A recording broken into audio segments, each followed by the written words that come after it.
Part 1. The beginning of the trap. I never thought I'd be the type of man to end up in a toxic relationship. I always imagined myself as someone logical, level-headed, and immune to the kind of traps that pull other people under. You know the stories, the ones you hear from friends or read online, where some guy gets manipulated by a girl who clearly had red flags painted all over her from the beginning. I used to roll my eyes at them. I thought, how could you not see it? How could you let yourself fall that deep? But the truth is, when you're inside it, it doesn't feel like a trap. It feels like love. Or at least, what you think love is supposed to feel like when you're young and starved for connection. I was 23 when I met Sophie. She was 21, and she looked like the kind of girl who belonged in the center of every room.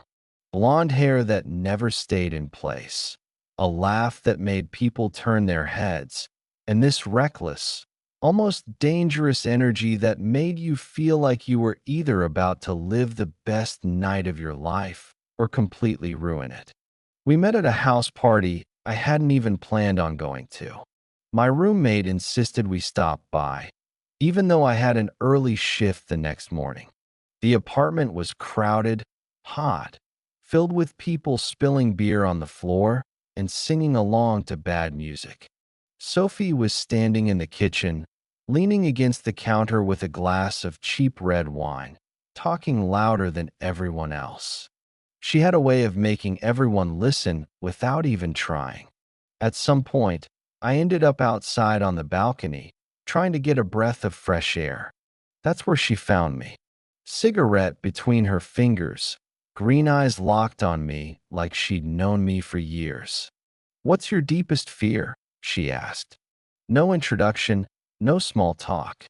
I laughed, caught off guard. That's kind of heavy for a first question.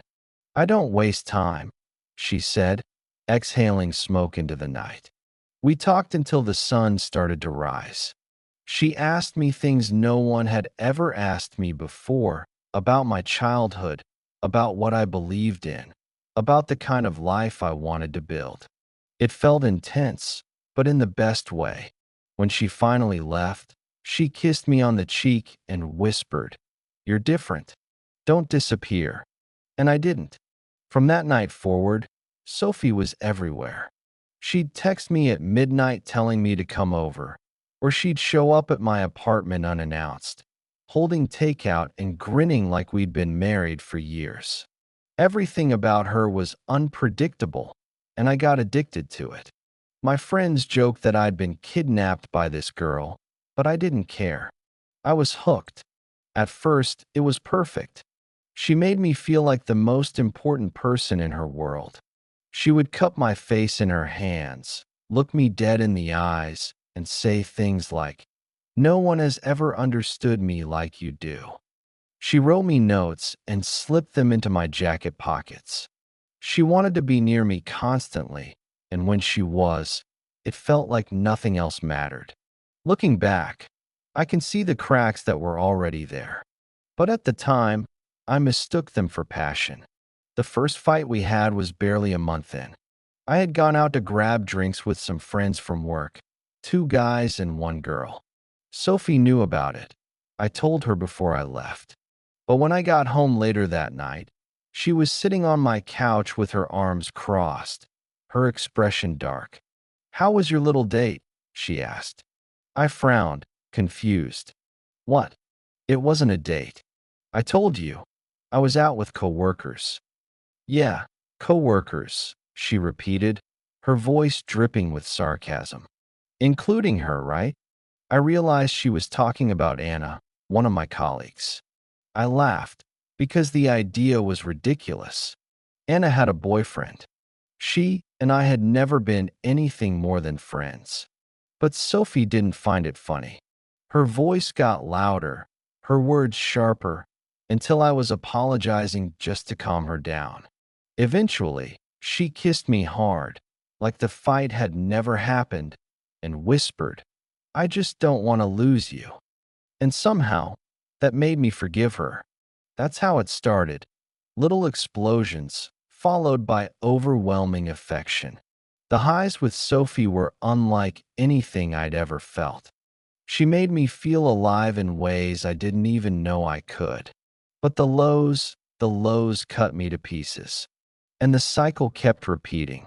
She had a way of twisting things until I felt like I was the one in the wrong. If she got jealous, it was because I hadn't reassured her enough. If she screamed at me, it was because I made her feel insecure. If she disappeared for 2 days without answering my calls, it was because she needed space after something I had done. And every time, I let it slide. Because the moment she came back, the moment she touched my hand and looked at me like I was her whole world, I couldn't imagine losing her. One night, a few months in, we went to a bar with some of my friends. Sophie was drunk, laughing too loudly, dancing with strangers. I tried to pull her aside, worried she was going too far, but she snapped at me in front of everyone. "Don't control me," she shouted. "You're just like everyone else, trying to put me in a cage." The bar went quiet for a moment, everyone staring. I wanted to disappear. But an hour later, when we were in a cab back to her place, she curled up against me and whispered, "You know I only act like that because I love you too much, right?" And I believed her. That became the pattern. Sophie would tear me down, make me question myself, then pull me back in with just enough love to keep me from walking away. The thing about toxic relationships is that they don't feel toxic at first. They feel intense. They feel passionate. They feel like you found someone who cares so much that they can't help but lose control sometimes. And when you're 23, with no real experience in love, you don't recognize that intensity for what it really is: manipulation. I told myself I could handle it, that the highs were worth the lows, that her jealousy was just proof of how much she cared, that her unpredictability was exciting, not dangerous. But deep down, something in me knew I was getting pulled into something I wouldn't be able to escape from. And I was right. Because what started as little fights and jealous comments would soon turn into something much darker. Something that would break me in ways I never saw coming. And by the time I realized how far I had fallen, it was already too late. Part 2. The cracks widen. When I look back now, part 1 of our story feels like a prelude, a warning wrapped in fireworks. Sophie's passion, her unpredictable energy, the jealousy that flared and then disappeared just as quickly. I thought it was love burning too brightly. I didn't realize it was the beginning of something darker. The shift happened gradually, so slowly that I almost didn't notice. It started with little things: her complaining when I spent time with my friends, her pouting when I didn't answer her texts right away, her accusing me of not caring if I didn't drop everything to see her. At first, I laughed it off. I thought it was cute, even flattering. Who doesn't want to feel like they're the center of someone's universe? But soon, it stopped being a joke. One night, I went out with my old college friends, guys I'd known for years. We grabbed beers, played pool, and caught up on life. I sent Sophie a text letting her know I'd be home late. She didn't reply. When I got back around midnight, she was waiting at my apartment, sitting in the dark. "Where were you?" she asked, her voice flat. I froze. "I told you. Out with the guys. I texted you." "You could have called," she shot back. "You could have FaceTimed me. Do you even know how it feels, sitting here, wondering what you're really doing?" I wanted to argue, but she was crying now, mascara streaked down her cheeks. "I can't believe you just abandoned me like that," she whispered. And just like that, the guilt settled in my chest. From then on, every time I wanted to go out, I hesitated. Because if I did, I knew what would be waiting for me when I came back. It was easier just to stay with her. That's how she started isolating me. Not with rules, not with ultimatums, but with guilt. My friends noticed first. Dude, you've disappeared, one of them texted. She's got you on a leash. I laughed it off, but deep down, I knew it was true.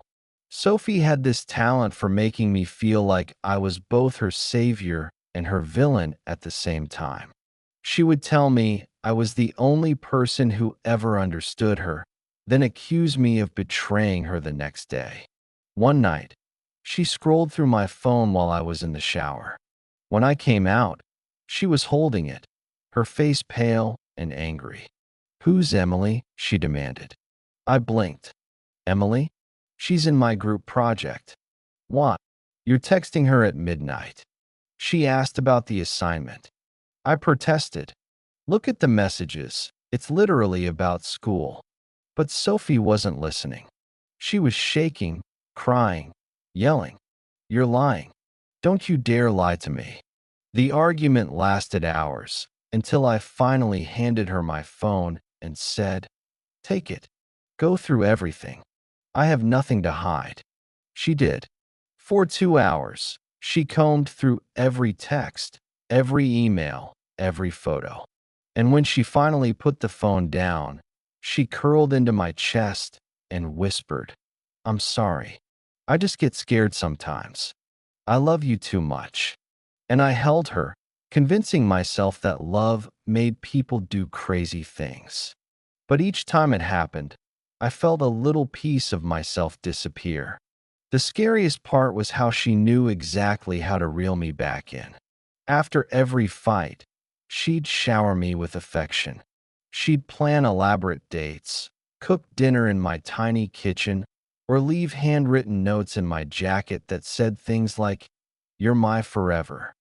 It was emotional whiplash. One day, I was the villain. The next, I was her hero. I started to lose track of who I actually was. Then came the night that really shook me. We were at a party, one of her friend's birthdays. Sophie was already drunk by the time I got there, laughing too loudly, clinging to me one moment, and then ignoring me the next. At some point, she disappeared. I found her outside, leaning against the wall, talking to some guy I'd never seen before. I walked up, put my arm around her, and said, "Hey, ready to go?" Her eyes snapped to mine, and she shoved me away. "Don't embarrass me," she hissed. The guy raised his eyebrows, clearly uncomfortable. I muttered an apology and walked back inside, humiliated. An hour later, she stumbled up to me, smiling sweetly, and kissed me in front of everyone like nothing had happened. On the way home, I tried to bring it up. "Why did you push me like that?" "You were smothering me," she said coldly. "You don't own me." I sat in silence, staring out the cab window. Minutes later, she reached for my hand. "You know I love you, right? I just, I panic sometimes. Don't give up on me." And just like always, I let it go. By then, my friends barely saw me. My grades at school were slipping. I stopped going to the gym. My world had shrunk to one person, Sophie. And she liked it that way. I didn't realize it then, but Sophie was systematically breaking me down. Every fight chipped away at my confidence. Every accusation made me doubt myself. Every apology pulled me back in deeper. It was a cycle, one I couldn't escape. But cycles always escalate, and ours was about to spiral into something I couldn't have imagined. Because love wasn't enough for Sophie. She didn't just want me, she wanted control. And she was about to show me just how far she was willing to go to get it. Part 3. The darkness unfolds. By the time we hit a year together, I barely recognized myself. My life revolved around Sophie. Not in the romantic, she's my everything way, but in the suffocating sense of having no air unless she allowed me to breathe. My friendships were gone. The guys I used to hang out with had stopped inviting me anywhere. They knew I'd either turn them down or bring Sophie, and she'd turn the whole night into a performance. My family didn't see me much anymore either. Sophie always made comments like, "Why do you need them? Don't I give you everything?" Slowly, I stopped calling as much. That's the thing with toxic people. They don't lock you in a cage. They make you build the cage yourself, one excuse at a time. And Sophie was a master at it. The first real betrayal came on a Friday night. She told me she was going out with her girlfriends. Normally, she wanted me by her side every second, so I was surprised, but secretly relieved. I thought, finally, a quiet night to myself. But she never answered her phone that night. At 3 in the morning, I gave up and went to sleep. The next day, she strolled in like nothing had happened, laughing when I asked where she'd been. With the girls, obviously, she said. Why are you acting like a detective? When I pressed, she flipped the script. You're paranoid. That's not attractive. It was always like that.